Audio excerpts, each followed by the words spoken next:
बिस्मिल्लाहिर्रहमानिर्रहीम। We are going to discuss population dynamics. मुख्तलिफ़ वक्तों के अंदर पॉपुलेशन में होने वाली तब्दीलियाँ, चाहे वो इजाफ़े की सूरत में हों या डिक्लाइन की सूरत में हों, और इसमें जो ट्रांजिशन आता रहा है उसको हम पॉपुलेशन डायनेमिक्स में देखेंगे। तो 3 बेसिक डेमोग्राफिक प्रोसेसेस हैं जो कि पॉपुलेशन चेंज या ट्रांजिशन के अंदर अपना रोल प्ले करते हैं, और इन 3 प्रोसेसेस में बर्थ्स, डेथ्स और माइग्रेशन शामिल हैं। किसी भी जगह के ऊपर जितने शरह पैदाइश होती है और शरह अमवात होती है, और उसके साथ जो एक अहम फैक्टर है वो माइग्रेशन है कि कितने लोग एक जगह को छोड़ के जा रहे हैं और कितने लोग एक जगह से दूसरी जगह पे हिजरत करते हैं या वहाँ पे परमानेंटली शिफ्ट होते हैं और फिर वहाँ के रेजिडेंट बन जाते हैं। तो ये सारी चीज़ें जो हैं वो पॉपुलेशन के अंदर काउंट होती हैं जब हम किसी भी जगह की वहाँ पॉपुलेशन चेंज को डिस्कस कर रहे होते हैं। तो हम पॉपुलेशन चेंज में जो डाटा यूज़ करते हैं वो रजिस्ट्रेशन सिस्टम्स के थ्रू हासिल कर सकते हैं, जो कि मुख्तलिफ़ जगहों के ऊपर मुख्तलिफ़ तरीक़ाकार राइज होते हैं। रजिस्ट्रेशन सिस्टम के पुराने दौर में मुख्तलिफ़ तरह के सिस्टम राइज थे, जिसमें जो हजाम थे उनके पास काफ़ी सारा डाटा होता था, या जो गोरकन होते थे, गोरकन जो कब्रिस्तान में का जो हिसाब किताब रखते हैं, उन लोगों के पास डाटा होता था। फिर जो पटवारी सिस्टम था, जिनके पास ज़मीनों और किसी भी इलाके के जो आबादी है उसका डाटा होता था। फिर आहिस्ता आहिस्ता इनके अख्तियारात जो है ना महदूद होते गए, और मुख्तलिफ़ नए तरीके जो हैं वो डाटा या सोर्स डाटा कलेक्ट करने के सोर्सेज नए जो है ना वो ईजाद किए गए। Census with the passage of time जो है काफ़ी डेवलप हुआ है और अब काफ़ी हद तक डिजिटलाइज हो चुका है। रिसेंटली मरदमशुमारी भी 2023 में पाकिस्तान में हो चुकी है। इसमें हम बहुत सारे जो सिस्टम्स हैं वहाँ से डाटा कलेक्ट कर सकते हैं, जैसा कि ये नादरा भी है। इसके अलावा मुख्तलिफ़ सर्वेज़ किए जाते हैं डाटा कलेक्ट करने के लिए, और मुख्तलिफ़ तरह के पब्लिक और प्राइवेट रिकॉर्ड्स के ज़रिए भी हम डाटा जो है वो हासिल कर सकते हैं। रजिस्ट्रेशन सिस्टम को थोड़ा सा डिटेल से डिस्कस करते हैं। is the recording of key life cycle or vital events, a live birth, death, fetal death, marriage, divorce, recognition of parenthood, annulment of marriage and legal separation। ये सारी चीज़ें जो है रजिस्ट्रेशन के अंदर आएंगी कि कितने बच्चे जो हैं वो पैदा हो रहे हैं, कितने लोगों की डेथ हो रही है, फिटल डेथ कितने बच्चों की हो रही है, नौज़ायदगान की, या फिर जो पैदा होने से पहले ही फोत हो जाते हैं। उसके अलावा फिर कितने लोगों की शादियाँ हो रही हैं, शरह तलाक़ क्या है, ये सारी चीज़ें जो हैं वो रजिस्ट्रेशन सिस्टम में शामिल हैं। तो vital statistics are collected on a continuous basis and are important for the study of population change. Census, the total process of collecting, analyzing and publishing or otherwise disseminating demographic, economic and social data pertaining to all persons in a country at a specific time। तो मरदमशुमारी क्या हुई कि हमने एक जगह के ऊपर बसने वाले लोग, उनकी जो इकोनॉमिक कंडीशन है, डेमोग्राफिक और सोशल डाटा, ठीक है, किसी भी मुल्क का, और इस डाटा को हमने कलेक्ट करना है, उसको एनालाइज करना है और उसको पब्लिश करना है। इस पूरे प्रोसेस को सेंसस कहते हैं। इसके बाद सर्वे आ जाता है। तो सर्वेज़ में इसलिए किए जाते हैं ताकि इंफॉर्मेशन जो है वो हासिल की जा सके सैम्पल रिप्रेजेंटेटिव से, जो कि किसी पॉपुलेशन के होते हैं, यानी पूरी पॉपुलेशन के बजाय कुछ ख़ास जगहों के ऊपर सर्वेज़ कंडक्ट किए जाते हैं जो कि उस पॉपुलेशन की नुमाइंदगी भी करते हैं। They are with smaller sample size than census. Census में पूरी आबादी शामिल होती है, जबकि सर्वेज़ में एक सैम्पल साइज़ होता है जो कि रिप्रेजेंट कर रहा होता है उस सेंसस को। Surveys allow collection of more in depth information that can be generalised. फिर पॉपुलेशन ट्रांजिशन आ जाती है। ये थोड़ी सी ट्रिकी चीज़ है और इसमें कुछ कॉन्सेप्ट्स हैं जो कि समझने की ज़रूरत है। तो पॉपुलेशन ट्रांजिशन मॉडल्स, जिसमें 2 इम्पॉर्टेंट मॉडल जो हैं, एक तो डेमोग्राफिक ट्रांजिशन मॉडल है वॉरेन थॉम्सन का, और दूसरा है एपिडेमियोलॉजिकल ट्रांजिशन मॉडल, ये अब्दुल उमरान का है। 1971 में एपिडेमियोलॉजिकल ट्रांजिशन इसने जो मॉडल पेश किया था। तो हम पहले एपिडेमियोलॉजिकल मॉडल जो है ना वो डिस्कस कर लेते हैं। इसकी डायग्राम को अगर आप देखें तो इसमें एक तरफ जो है वो मोर्टेलिटी रेट है और दूसरी तरफ जो है हॉरिजॉन्टल साइड पे एपिडेमियोलॉजिकल ट्रांजिशन है एक एक्सिस के ऊपर। तो वो ये बात कहते हैं कि हम इस मॉडल के अकॉर्डिंग हम दो चीज़ों को डिस्कस कर रहे होते हैं, एक तो कम्युनिकेबल डिजीज़ और दूसरा नॉन कम्युनिकेबल डिजीज़। इन दो पैरामीटर्स को देखते हुए हम देखते हैं कि पॉपुलेशन जो है उसमें क्या क्या तब्दीलियाँ रोनमा हुई हैं। तो अगर आप इसमें इन्फेक्शियस डिजीज़ वाली लाइन को देखें तो ये with the passage of time decrease हो रही है।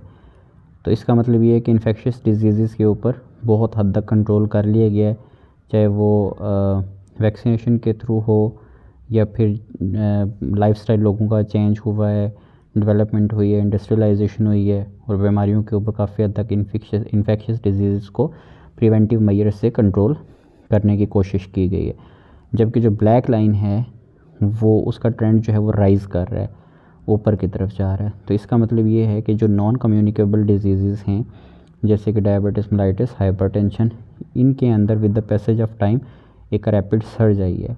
तो एक तरफ जहाँ इन्फेक्शियस डिजीज़ डिक्लाइन हुई हैं तो दूसरी तरफ जो नॉन कम्युनिकेबल डिजीज़ हैं इनके अंदर इजाफा हुआ है। तो यूँ इस तरह से एक चीज़ कम हुई है लेकिन दूसरी तरफ दूसरी चीज़ जो है वो ज़्यादा हुई। इसको हम डिटेल से आगे जाकर डिस्कस करेंगे। तो इसके साथ ही हम डेमोग्राफिक ट्रांजिशन मॉडल देखते हैं और फिर इसको डिटेल से एक्सप्लेन भी कर लेते हैं, समझ लेते हैं कि इस मॉडल में वो क्या कहता है। डेमोग्राफिक ट्रांजिशन मॉडल में बेसिकली 5 स्टेजेस हैं और इन 5 स्टेजेस के बारे में वो कहता है कि जो आबादी है दुनिया की वो मुख्तलिफ़ मुल्कों के मुख्तलिफ़ स्टेजेस से गुज़र तक मुख्तलिफ़ मरहलों से अभी भी गुज़र रही है और कुछ जो डेवलप्ड कंट्रीज़ हैं वो उन्होंने एक स्पेसिफ़िक लेवल जो है वो अचीव कर लिया है।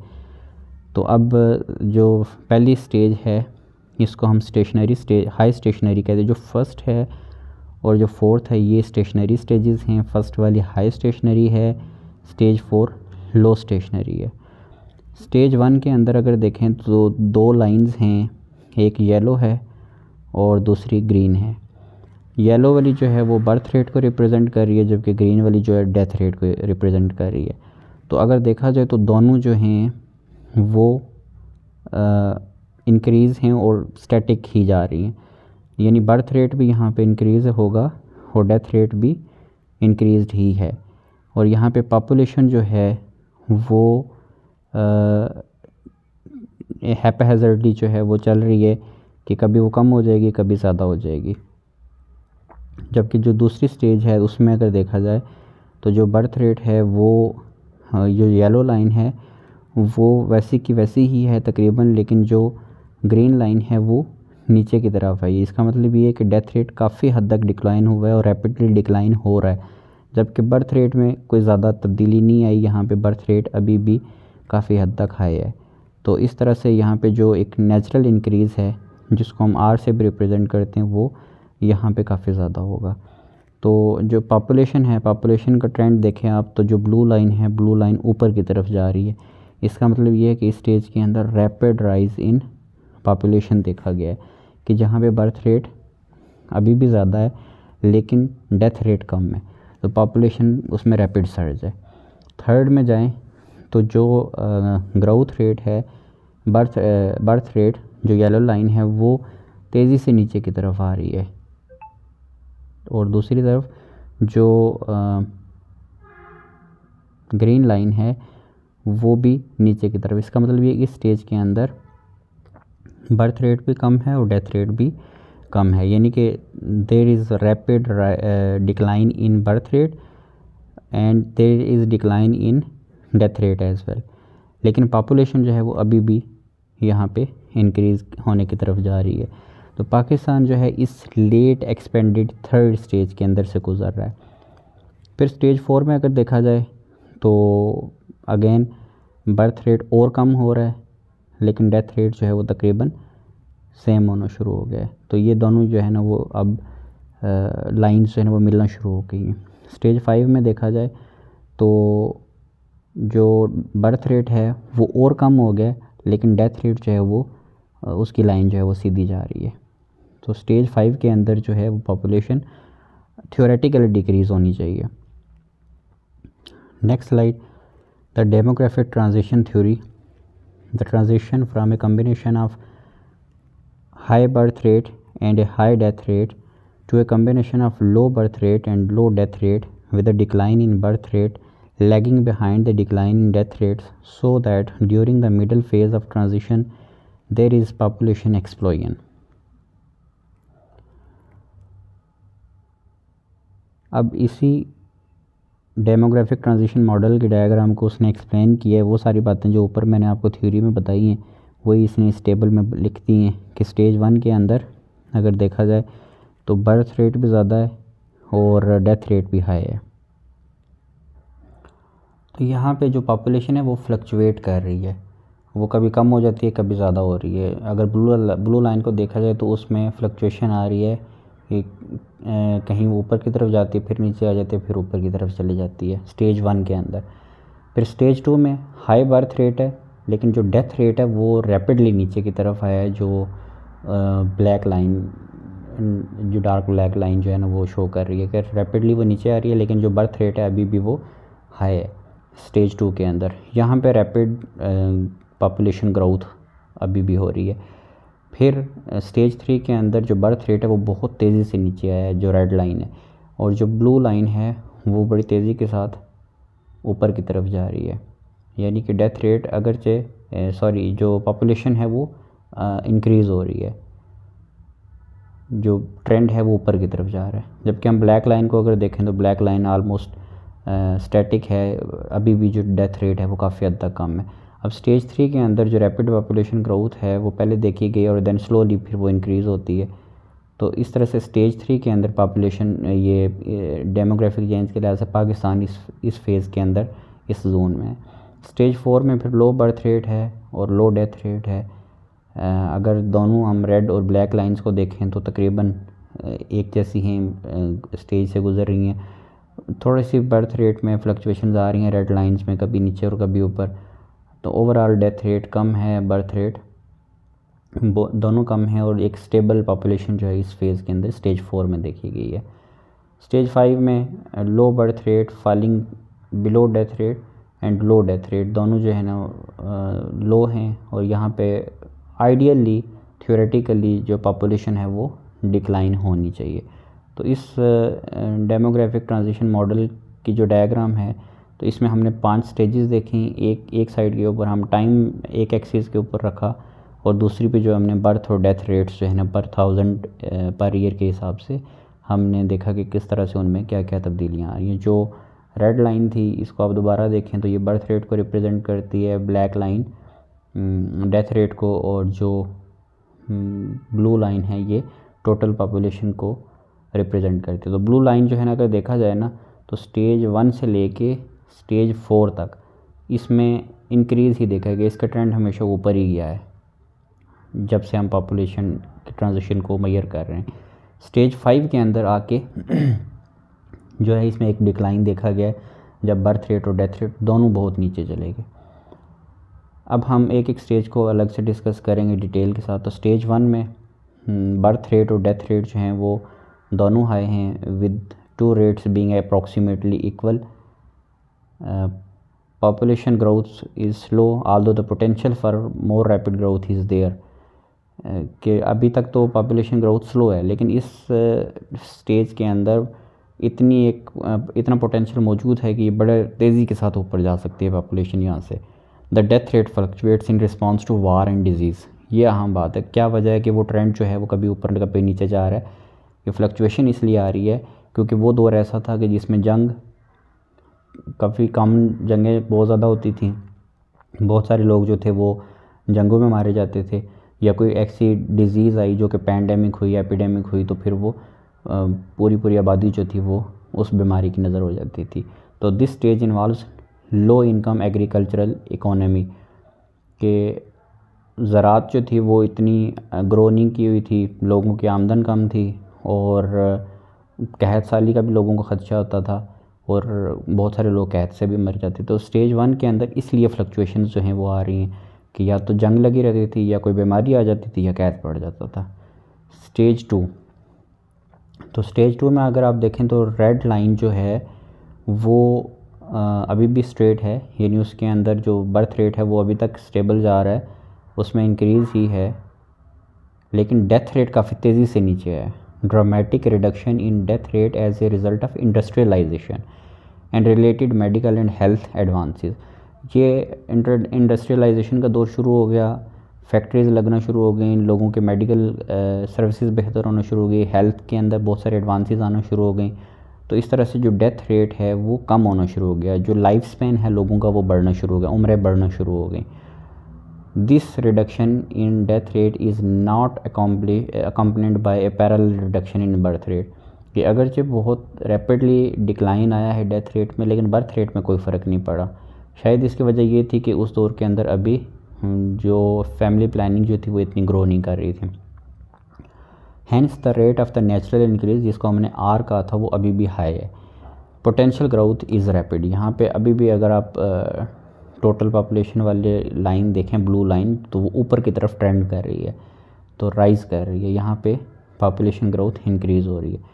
फिर स्टेज 3 के अंदर अगर देखा जाए तो declining birth rate the result of voluntary decisions to reduce family size facilitated by advancement in contraceptive techniques.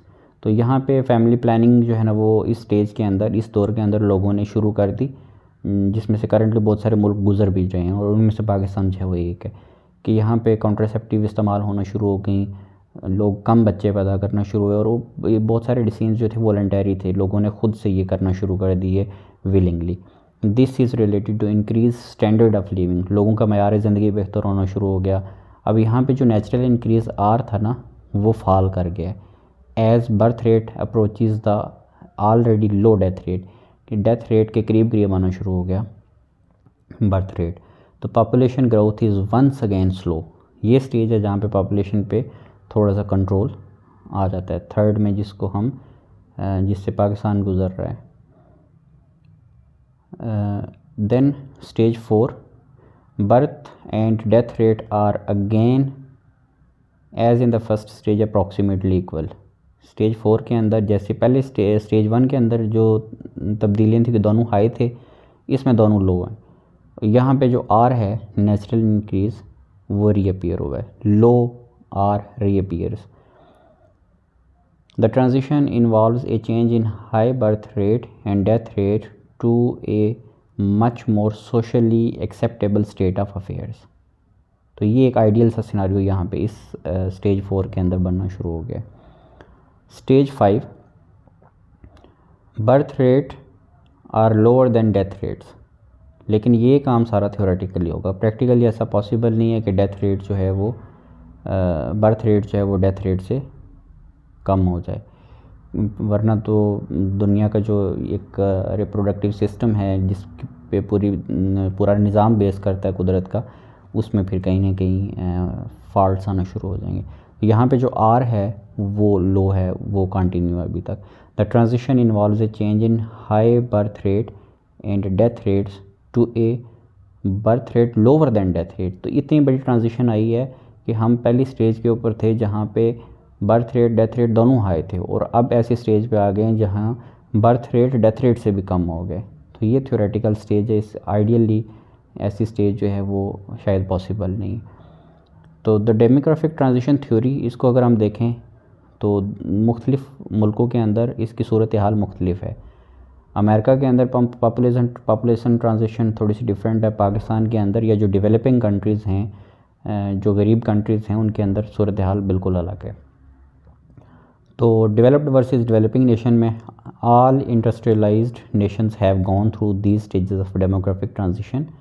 The developing Nations have completed stage 1 and currently in stage 2, a phase of explosive rates of natural increase। तो developing का मतलब ये है कि जो अभी जो मुल्क तरक्की की स्टेज में हैं, जो अभी आहिस्ता आहिस्ता डेवलप हो रहे हैं। While these countries will eventually complete their demographic transition what is uncertain is how long this process will take. Countries in Western Europe took roughly 200 years to complete their transitions. तो 200 साल जो है ना Europe को लगे कि वो पूरा ट्रांजिशन साइकिल जो है अपना कंप्लीट करें. But the less developed region of the world can not wait so long if social upheaval and environmental disasters on a global scale are to be avoided. फिर एपिडेमियोलॉजिकल ट्रांजिशन, यहाँ तक हमारी पहली जो ट्रांजिशन की stage थी वो complete हो चुकी है, जिसको हम डेमोग्राफिक ट्रांजिशन कहते हैं. अब एपिडेमियोलॉजिकल ट्रांजिशन को हम देख लेते हैं डिटेल से. तो एपिडेमियोलॉजिकल ट्रांजिशन जो है इसमें भी अगेन 3 स्टेजेस हैं. ठीक है, characterized by categories in which fertility levels and cause of deaths are grouped. तो एक तो इसमें जो 3 स्टेजेस हैं उसमें एक ईरा था जिसमें पेस्टिलेंस एंड फेमिन आया, फेमिन कहत को कहते हैं, और दूसरा ईरा था जिसमें रिसीडिंग पेंडेमिक्स थी, यानी पेंडेमिक्स कम हो गई थी, और तीसरा ईरा जो है ना वो क्रॉनिक डिजीज़ का है जो अभी भी चल रहा है.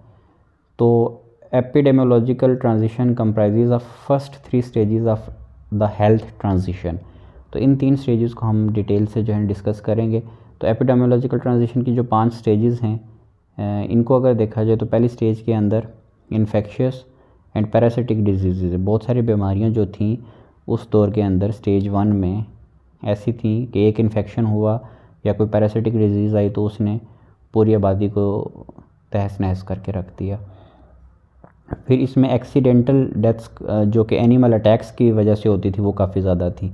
अगर किसी जहरीले सांप ने, किसी जहरीले जानवर ने काट ली उसकी वजह से डेथ्स हो गई. यहाँ पे नेचुरल चेक्स ऑन पॉपुलेशन मौजूद थे. तो ये जो स्टेज 1 और स्टेज 2 हैं इसके अंदर इन्फेक्शियस डिजीज़ बहुत ज़्यादा थी. स्टेज 2 में रिसीडिंग पेंडेमिक्स यानी इन्फेक्शियस डिजीज़ कम होना शुरू हो गई, सैनिटेशन न्यूट्रिशन बेहतर होना शुरू हो गई, medicine lead to a lower CDR, crude death rate जो है ना वो कम होना शुरू हो गया क्योंकि लोगों का थोड़ी सी बेहतरी आना शुरू हो गई. उनके जो सैनिटेशन सिस्टम था, ग़िज़ा बेहतर हो गई, थोड़ी मेडिसिन जो है ना वो इम्प्रूव हो गई, उसकी वजह से डेथ रेट कम होना शुरू हो गया. तो ये जो था स्टेज 1 और 2 इसमें इन्फेक्शियस डिजीज़ प्रिवेल कर रही थी जो कि स्टेज 2 में जाके रिसीड कर गई. 3 और 4 में अगर हम देखें तो क्रॉनिक डिजीज़ ये फैलना शुरू हो गई, जिसमें जैसा कि डायबिटिक है, हाइपरटेंशन है, ये क्रॉनिक डिजीज़ हैं. तो स्टेज 3 में degenerative and man made disease जो हैं ये बढ़ना शुरू हो गई, जिसमें हार्ट डिजीज़ हैं, कैंसर है, डायबिटीज़, ओबेसिटी. तो स्टेज 4 के अंदर डिलेड डिजेनरेटिव डिजीज़, जिसमें extends life expectancy due to medical advances, कि अब जिद्दत आना शुरू हो गई मेडिकल फील्ड के अंदर, तो उससे जो डेथ रेट है वो काफ़ी हद तक कम हुआ या डिले हो गया, तो उससे लाइफ एक्सपेक्टेंसी जो है ना वो बेहतर होना शुरू हो गई. फिर स्टेज 5 है जिसमें potential resurgence of infectious disease due to globalisation. तो ग्लोबलाइजेशन की वजह से बहुत सारी बीमारियां जो हैं वो रिसर्ज हो सकती हैं और बहुत तेज़ी के साथ पूरी दुनिया में फैल सकती हैं. जैसे कोविड था वो एक सूबे में किसी एक शहर में वुहान में शायद चाइना में था और फिर वहाँ से पूरी ग्लोबल वर्ल्ड में जो है ना वो फैल गया. तो इस तरह से the stage of pestilence and famine को हम सबसे पहले डिस्कस करते हैं. हर 3 स्टेजेस जो थे हर एक स्टेज को थोड़े डिटेल से देखेंगे. तो first stage of health transition stage, the age of pestilence and famine is characterised by kind of mortality that has prevailed throughout the most of the human history. इंसानी तारीख़ के अंदर कहत की वजह से जो अमवात हुई हैं वो बहुत ज़्यादा है. तो एपिडेमिक, फेमिन एंड वार ये 3 ह्यूज काजेज़ थी डेथ की, कि कोई एक बीमारी ऐसी आई कि वो एपिडेमिक बन गई और उसने पूरी बस्ती को, पूरी आबादी को, वहाँ के इलाके को उजाड़ के रख दिया. कहत पड़ा तो ऐसा पड़ा कि सब लोग मर गए, या फिर कोई जंग हुई तो जंग में सब लोगों को मार दिया गया. तो इस तरह से ये डेथ की सबसे बड़ी वजह जो थी इंसानी तारीख़ में रही है. The provision of basic ecological resources I food and fresh water is इनएडिक्वेट. ये स्टेज 1 की बात है जिसमें फेमिन और पेस्टिलेंस था कि लोगों के पास इतने रिसोर्सेज नहीं थे, खुराक की बहुत कमी थी, पीने के साफ़ पानी मुयसर नहीं था, ना काफ़ी सहूलतें थी. तो lack of sufficient infrastructure for the most of services, high level of mortality and fertility. जितनी ज़्यादा फर्टिलिटी हो रही होती थी उसी हिसाब से फिर आगे अमवात भी बहुत ज़्यादा हो रही होती थी। तो infectious disease are dominant causing high mortality rate especially among children. बच्चों में ये जो इन्फेक्शियस बीमारियाँ थी ये ज़्यादा अटैक करती थी और फिर उनकी शरह अमवात भी ज़्यादा हो जाती थी। The age of pestilence and famine का next part, in this stage women of child bearing age also face considerable risk due to complication associated with pregnancy and child birth. क्योंकि इतनी जिद्दत तो थी नहीं उस स्टेज के अंदर, तो जो प्रेगनेंसी रिलेटेड कॉम्प्लिकेशंस थी वो बहुत ज़्यादा थी। तो ख़वातीन के अंदर शरह अमवात और चाइल्ड बर्थ के दौरान जो डेथ्स होती वो बहुत ज़्यादा थी। तो लाइफ एक्सपेक्टेंसी बहुत कम थी, 20 से 40 साल की उम्र तक जो है ना वो ख़वातीन ज़िंदा रहती थी। Population growth improvement in health and advance in social economic development are still limited by local carrying capacity of environment. Some developing countries are still in this stage. अभी भी बहुत सारे गरीब मुल्क इस स्टेज के अंदर मौजूद है जहाँ पर लाइफ एक्सपेक्टेंसी ख़वातीन की बहुत कम है ख़ास तौर पे, और जो ऑब्स्टेट्रिक डेथ्स हैं वो उनमें काफ़ी ज़्यादा है। The age of receding pandemics, ये नेक्स्ट स्टेज है जिसके अंदर this stage begins in mid 19th century. 1950 के बाद ही, बल्कि 1850 के बाद जो है ना ये इरा शुरू होता है डेवलप्ड कंट्रीज़ का। तो इसमें जो इन्फेक्शियस डिजीज़ हैं उनकी प्रेवलेंस बहुत कम हो गई, मोर्टिलिटी रेट बहुत हद तक नीचे आ गया, लाइफ एक्सपेक्टेंसी बढ़ गई। 35 से 50 के बीच में लोगों की लाइफ एक्सपेक्टेंसी चली गई, यानी 35 से डायरेक्ट 50 पे जंप किया, 15 ईयर्स जो है ना वो बढ़ गई यहाँ पे life expectancy. Increased economic growth lead to a sharp fall in deaths from infectious disease and malnutrition. तो जो माशाती निज़ाम था, इकोनॉमिक ग्रोथ थी वो काफ़ी ज़्यादा बेहतर हो गई, मईशत बेहतर होना शुरू हो गई, जिसकी वजह से नंबर ऑफ़ डेथ्स में और ख़ास तौर पर जो इन्फेक्शियस डेथ्स थी वो कम हो गई, न्यूट्रिशन जो है वो बेहतर हो गई, लोग जो है ना वो उनकी ग़िज़ाइयत इम्प्रूव हुई, तो उससे उनकी लाइफ एक्सपेक्टेंसी भी बढ़ गई। फिर the age of receding pandemics, इसमें नेक्स्ट स्लाइड पे the tandem with these improvement in population health social factors become increasingly important. Finally, the introduction of modern healthcare I think, and health technologies, e.g. immunization programs and introduction of antibiotics enables the control and elimination of group of infectious diseases such as acute bronchitis, influenza and syphilis। कि बहुत सारे immunisation programme मुतारफ़ करवा दिए गए जो कि infectious disease को combat करने में हेल्प करते थे। एंटीबायोटिक्स आ गए जो कि अगर इन्फेक्शन हो जाए तो उसको कंट्रोल करने के लिए, ख़त्म करने के लिए। तो इस तरह से जो पेंडेमिक्स थी उनको कम कर दिया गया, यानी कि जो इन्फेक्शन फैल जाता था एक बड़े इलाके में, बड़ी आबादी के अंदर, तो उसको उसमें एक नुमायाँ कमी आई। As fertility rates are high and population grows rapidly at this stage of the health transition, without moving to the next stage, the carrying capacity of the local ecosystem may be exceeded. As population and ecological pressure increases, food and water becomes scarcer, and the lack of ecological and social resources may cause economic development to stagnate. तो वो कह रहे हैं कि जैसे जैसे जो population और इकोलॉजिकल जो एक माहौलियाती प्रेशर बढ़ता चला गया और पानी और ख़ुराक की जो है ना वो कमी भी देखने को मिल सकती है, फिर ये जो कमी होगी ये इकोनॉमिक डेवलपमेंट, यानी कि जो उस इलाके का या उस आबादी का जो माशियाती सिस्टम होगा, मईशत होगी, वो कहीं ना कहीं डिक्लाइन होगी। If there is a surplus of available resources the transition may be accelerated, but if they are lacking the transition may be slow or even stagnant in this phase. Next है फिर as of chronic disease.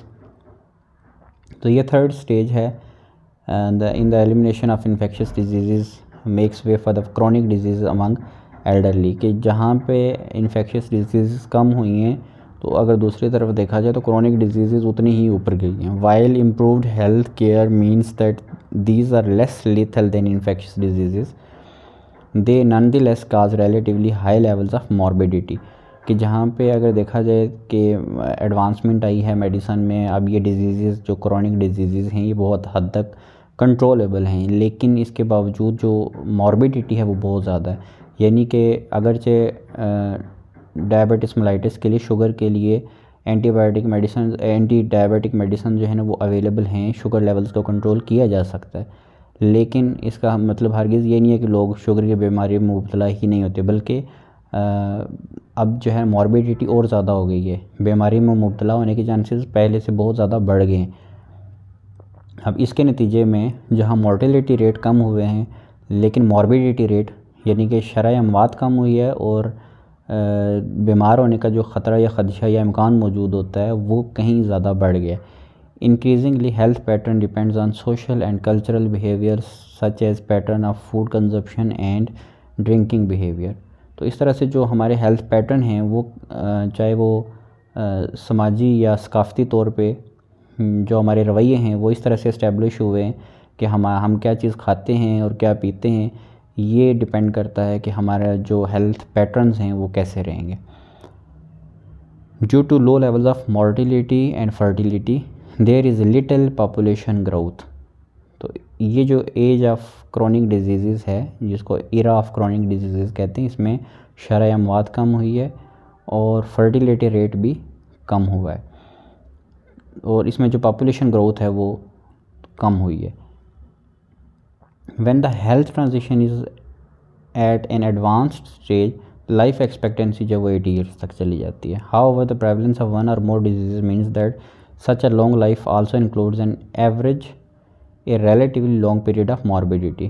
तो ये सारी जो चीज़ें हैं, इसका मतलब ये है कि अगरचे शरह अमवात कम हुई हैं, एक्सपेक्टेंसी लाइफ की बढ़ गई है, लेकिन जो मॉर्बिडिटी है वो प्रिवेल कर रही है।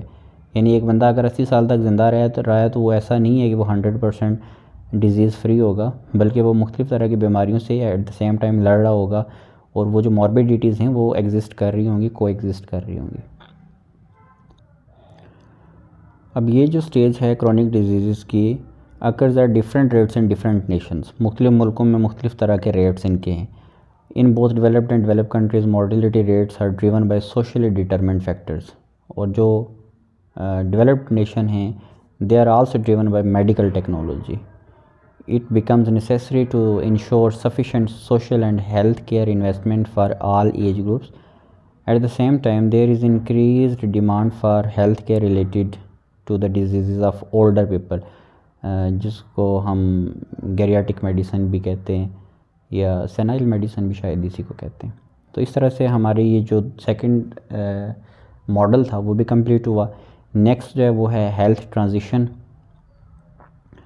तो हेल्थ ट्रांजिशन में हम रिपीट कर लेते हैं कुछ चीज़ें जो ऊपर हमने डिस्कस किया। दो बड़े मॉडल्स, जिसमें एक तो डेमोग्राफिक मॉडल था और एक एपिडेमियोलॉजिकल मॉडल था। तो जो डेमोग्राफिक ट्रांजिशन है, इसमें अगर हम रिकैप करें इसको, तो हमने देखा कि अर्बनाइजेशन हुई है, industrialisation, expansion of education, improved medical and public health technology. इसकी वजह से इन्फेक्शियस डिजीज़ और जो मॉर्टिलिटी है ये कम हुई है। यानी लोग जो थे वो शहरों की तरफ उन्होंने ज़्यादा माइग्रेट करना शुरू कर दिया। शहरों में बेहतर सहूलियात होती हैं। इंडस्ट्रियलाइजेशन जो है वो काफ़ी हद तक बढ़ गई, जिद्दत आना शुरू हो गई बहुत सारी चीज़ों में, फैक्ट्रीज़ बनना शुरू हो गई, नए नए प्रोडक्ट्स आना शुरू हो गए मार्केट में, हेल्थ फैसिलिटीज़ बढ़ गई, एजुकेशन का स्टैंडर्ड बढ़ गया, और टेक्नोलॉजी में इतनी एडवांसमेंट आ गई कि इन्फेक्शियस डिजीज़ को प्रिवेल कर लिया गया, कंट्रोल कर लिया गया, और उसके नतीजे में जो डेथ रेट है उसको कम कर लिया गया। फिर अगले स्टेज के ऊपर जाके अगला स्टेप ये किया गया कि फर्टिलिटी रेट को ही कम कर दिया जाए। और अब इस सारे ये जो अर्बनाइजेशन, इंडस्ट्रियलाइजेशन और एजुकेशन स्टैंडर्ड्स बेहतर हुए,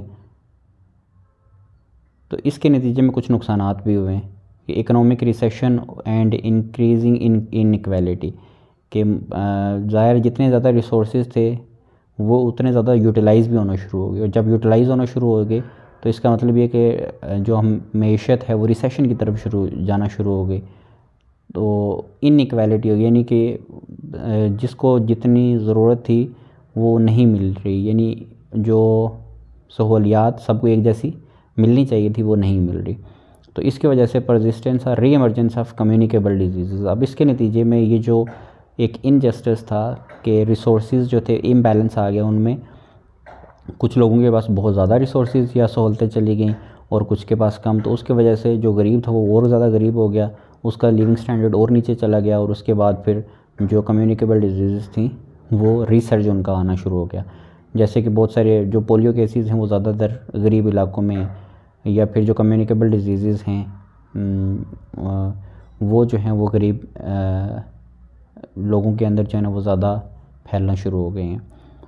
अब जैसे ट्यूबरक्लोसिस है तो वो ऐसे फैमिली के अंदर ज़्यादा फैलती है जो कि एक ही कमरे के अंदर लोग रहे हो सकते, पूरी फैमिली जो है वो एक ही रूम के अंदर रहती हो, तो वो वहाँ पे चांसेस जो हैं वो बढ़ जाते हैं उस डिज़ीज़ के फैलने के। फिर हम जो एपिडेमियोलॉजिकल ट्रांजिशन है, सेकंड ट्रांजिशन, उसमें हम अगर देखें तो फर्टिलिटी रेट्स कम हुए, पॉपुलेशन की एज जो है ना वो बढ़ना शुरू हो गई। पॉपुलेशन एजेस का मतलब है कि उनकी लाइफ एक्सपेक्टेंसी बढ़ना शुरू हो गई। Chronic and non communicable disease जो है ना वो इमर्ज हुई। अब इसका नुकसान ये हुआ एपिडेमियोलॉजिकल ट्रांजिशन में कि जो डबल बर्डन ऑफ डिज़ीज़ था वो बढ़ना शुरू हो गया, कि अगरचे हम इन्फेक्शंस के ऊपर कंट्रोल करने के लिए काफ़ी हद तक मुख्तलिफ प्रोग्राम्स हमने लॉन्च कर दिए, लेकिन जो इन्फेक्शियस डिजीज़ है वो अभी तक प्रिवेल कर रही थी, और उसके साथ जो है ना क्रॉनिक डिजीज़ ने भी सार उठाना शुरू कर दिया। तो इस तरह से ये जो एपिडेमियोलॉजिकल ट्रांजिशन थी इसके जोन से भी कुछ मुल्क जो है ना वो गुज़र रहे हैं। तो नेक्स्ट है हेल्थ ट्रांजिशन। तो the shift that has taken place in the patterns and causes of death in many countries, इसको कहते हैं हेल्थ ट्रांजिशन। कि वो शिफ्ट है या वो पैटर्न्स जिसमें मुख्तलिफ जो मुल्क हैं उनमें जो डेथ की वजह बने, ठीक है, वो जो हेल्थ ट्रांजिशंस थी उनको हमने दो सेपरेट टर्म्स में हमने डिस्कस किया। एक तो डेमोग्राफिक ट्रांजिशन और दूसरी एपिडेमियोलॉजिकल ट्रांजिशन। तो health transition, demographic transition describes the change from high fertility and mortality rates in less developed societies to low fertility and low mortality rates in modern society. यानी पुराने दौर में death rate और fertility rate दोनों ज़्यादा थे, mortality rate भी ज़्यादा था, लेकिन अब जो है वो फर्टिलिटी रेट भी कम हो गया मॉडर्न सोसाइटीज़ में और मोर्टिलिटी भी कम हो गई है। ये कहता है डेमोग्राफिक ट्रांजिशन। जबकि एपिडेमियोलॉजिकल ट्रांजिशन क्या कहती है कि it was introduced to describe the changes in mortality and morbidity patterns, यानी कि इन्फेक्शियस से क्रॉनिक डिजीज़ की तरफ। तो अगर हम देखें तो ऊपर वाले में हम बर्थ रेट और डेथ रेट के हिसाब से डेमोग्राफिक ट्रांजिशन में हम एनालाइज कर रहे थे, और एपिडेमियोलॉजिकल में हम इन्फेक्शियस और क्रॉनिक डिजीज़ का कंपैरिजन करते हैं कि पहले इन्फेक्शियस डिजीज़ ज़्यादा थी और आजकल क्रॉनिक डिजीज़ जो हैं वो सर्च पे हैं या राइज पे। As societies demographic economic and social countries social structure changes, the health transition covers the full range of social economic and ecological changes driving the epidemiological and demographic transitions. फिर stage of epidemiological transition, इसको वो इसमें explain करने की कोशिश करता है कि अगर हम स्टेजेस देखें तो प्री, अर्ली, लेट और पोस्ट, ये स्टेजेस हैं। जबकि दूसरी तरफ जो है ना वो वाइटल रेट्स उनको उसने शो करवाने की कोशिश की है। तो स्टेज 1 में अगर देखा जाए, जो प्री स्टेज है, इसमें पेस्टिलेंस और फैमन कहत जो है वो ज़्यादा है। तो इसमें क्रूड डेथ रेट और क्रूड बर्थ रेट जो है ना उसमें फ्लक्चुएशंस देखने को मिलती हैं कि क्रूड डेथ रेट जो है वो स्ट्रेट लाइन में जा रहा है, जबकि जो crude birth rate straight line में जा रहा है, जबकि क्रूड डेथ रेट जो है उसमें फ्लक्चुएशन आ रही है। सेकंड जो है वो रिसीडिंग पेंडेमिक्स, इसमें इन्फेक्शियस डिजीज़ कम हुई हैं, तो जो क्रूड बर्थ रेट था वो तो तकरीबन सेम था और एंड पे आके थोड़ा सा डिक्लाइन होने की कोशिश की है इसने, जबकि जो डेथ रेट था वो बहुत हद तक कम हो गया, डिक्लाइन हुआ, नीचे की तरफ आया, क्योंकि इन्फेक्शियस डिजीज़ बहुत कम हो गई। फिर नेक्स्ट स्टेज है लेट स्टेज।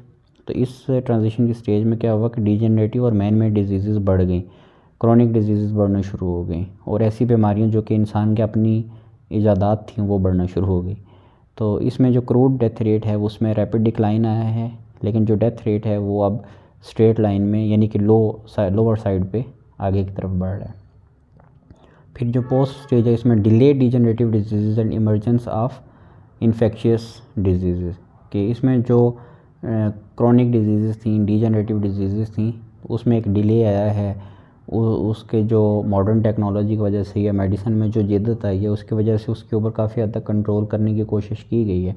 लेकिन एट द सेम टाइम जो इन्फेक्शियस डिजीज़ थी वो भी कहीं ना कहीं उसमें रिसर्जेंस या इमरजेंस आई है। तो फ्यूचर स्टेजेस क्या हो सकती हैं हेल्थ ट्रांजिशन की? जो मार्टिन था उसने 2002 में डिस्क्राइब की थी ये stages according to 3 potential future ages. लेकिन ये जो हैं ये आप कह लें कि ऑन पेपर ऐसा हो सकता है, प्रैक्टिकली जो है ना ये इन स्टेजेस को प्रूफ नहीं किया जा सकता। तो इसमें है the age of emerging infectious disease, second है एज ऑफ मेडिकल टेक्नोलॉजी और तीसरा है age of sustained health.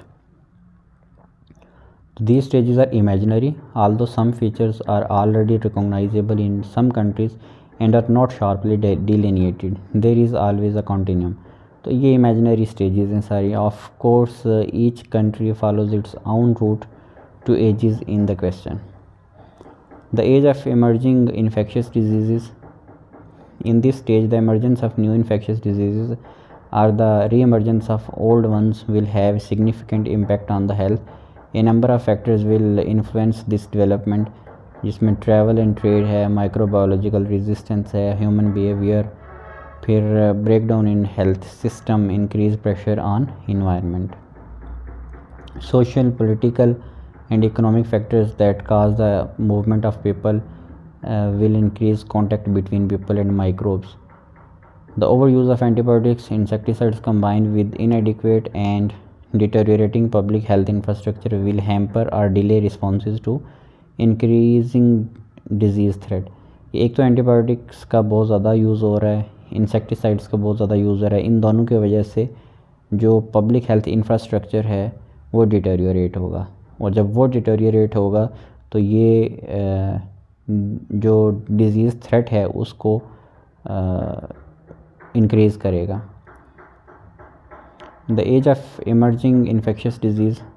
As a result, infectious diseases will increase drastically and life expectancy will again fall, as in currently the cases in many countries due to the AIDS pandemic. तो अब ये जो सारी सूरत हाल है उसमें infectious disease जो है ना वो दोबारा से प्रिवेल करना शुरू कर देंगे. अब एड्स की सूरत हाल जो है वो बहुत सारे मुल्कों में खौफनाक हद तक उसमें इजाफा आया है. So ill health will lead to lower levels of economic activity and poor countries will be caught in downfall spiral of the economic degradation, depressed income and bad health. To a large extent, increased health risk caused by changes in lifestyle and economic changes will be offset by increased economic growth and technological improvements in ages of medical technology. तो ये सारी जो theory है इसको आपने एक दफ़ा read कर लेना है.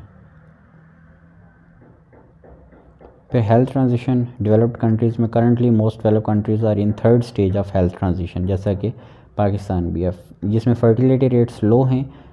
Causes of disease and deaths have shifted from infectious to chronic. Infectious disease कम हो गई हैं, क्रॉनिक डिजीज़ बढ़ गई हैं. डेवलप्ड कंट्रीज़ में क्या सूरत हाल है कि all developed countries in Europe, North America and Asia are seen as having arrived in a later stage of health transition in 1970s. 1970 के बाद जो है ना वो इस स्टेज में आना शुरू हुए. Although there were large differences with regard to timing, particularly in the onset of decline in fertility. In these countries, declining fertility rates and increased life expectancy have led to aging or so-called graying of the population. अब ये जो developed countries में सूरत हाल develop हुई है इसकी वजह से fertility rates कम हुए, लेकिन लाइफ एक्सपेक्टेंसी लोगों की बढ़ गई है, जिसकी वजह से जो एजिंग वाला कॉन्सेप्ट है ये पॉपुलेशन में जिसको हम ग्रेइंग कहते हैं वो बढ़ गया है. The health situation in developing countries varies greatly from country to another. तो इसमें लाइफ एक्सपेक्टेंसी अभी भी कम है जो डेवलपिंग कंट्रीज़ हैं, गरीब मुल्क हैं, due largely to malnutrition के काफ़ी सारे मसले हैं इन गरीब मुल्कों के, and lack of safe drinking water, और यहाँ पे जो हेल्थ फैसिलिटीज़ हैं वो भी अच्छी नहीं है. क्रॉनिक डिजीज़ जो हैं वो एक इम्पॉर्टेंट इशू बन गई हैं. इन्फेक्शियस तो थी और क्रॉनिक जो है एक नया मसला जो है ना ऐसे मुल्कों के लिए बन गया. तो डेवलपिंग कंट्रीज़ जो हैं इनके अंदर जो फर्टिलिटी रेट्स हैं वो बहुत सारे मुल्क जो हैं जैसे कि चाइना है और थाईलैंड है, ये वैसे डेवलप्ड कंट्रीज़ में शुमार होना चाहिए चाइना का। यहाँ पे जो फर्टिलिटी रेट है वो बहुत कम है, ये एक अलार्मिंग चीज़ भी है। In others they are very high due to sub national differences of an economic, social or ecological nature. They are also be large differences with single country। एक ही मुल्क के अंदर मुख्तलिफ तरह की सूरत हाल जो वो चल रही होती है।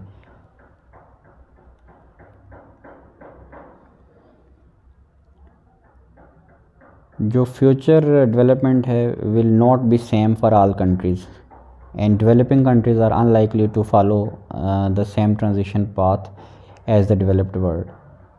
Although improvement in health may take place worldwide, differences in health status between the developed and developing world will to some extent be remain same regardless of the future development path. The process of globalization in today's world that includes socio-economic changes, demographic changes and global environmental changes obliges to broaden our conception of the determinants of population health। तो ये conclusion था। तो इसमें सब में जो है जो पूरे लेक्चर का जो हासिल माखज़ यही है कि हमने मुख्तलिफ़ वक्तों के अंदर मुख्तलिफ़ तब्दीलियाँ होने वाली जो हैं पॉपुलेशन के अंदर, उन डायनेमिक्स को डिस्कस किया, उन ट्रांजिशंस को डिस्कस किया। तो आई होप कि ये लेक्चर जो है वो आपको किसी हद तक समझ आ गया होने। Thank you for watching.